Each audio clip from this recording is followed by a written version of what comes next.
Imagine an earthquake so powerful that it shook an entire country, and then sent a tsunami across the ¡Kryptoniense, Pacific cúbranse! Ocean towards the United States. Viene otro más fuerte. On May 22nd, ¡Ay, Dios mío! 1960, ¡Ayuda! southern Chile was struck by the largest earthquake ever instrumentally recorded. Its magnitude was 9.5, but the earthquake itself was only the beginning.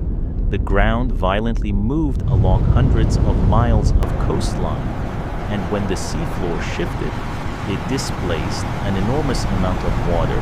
A tsunami was born.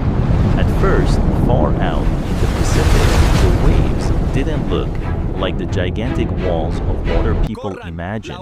They were part of a massive series of waves spreading across the ocean, and they were moving incredibly fast. In deep water, tsunami waves can travel at speeds approaching 800 kilometers per hour. The first destruction happened in Chile. Waves reached heights of up to around 25 meters in some locations. Thousands of people were killed by the earthquake and tsunami, although the exact number remains uncertain. But the disaster wasn't staying in Chile. The energy of the tsunami was spreading across the entire Pacific, and thousands of miles away, the United States was directly in its path. The tsunami reached Hawaii hours after the earthquake. Hilo was hit particularly hard. Waves reached around 10.7 meters in some areas. The water rushed into the city and destroyed buildings, boats, roads, and businesses. 61 people in Hawaii lost their lives, but there was another coastline still waiting, the American West Coast.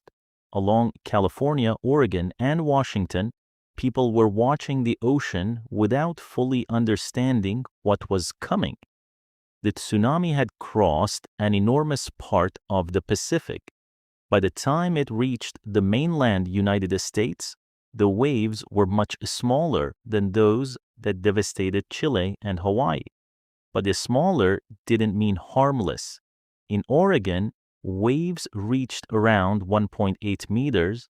In California, they reached about 2.2 meters, and the currents caused serious damage along parts of the coast. California suffered the deadliest consequences on the mainland. 2 people were killed by the tsunami in California. Boats were damaged, harbors were affected, and powerful currents moved through coastal areas. And there was something especially terrifying about this event.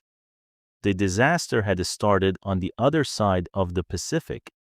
People on the American coast weren't experiencing the earthquake that created the tsunami. They were simply waiting for the ocean to arrive, but the tsunami didn't stop at California. It continued north toward Oregon and Washington, and waves were recorded along the Pacific coast. The event had traveled thousands of miles from Chile, proving something terrifying.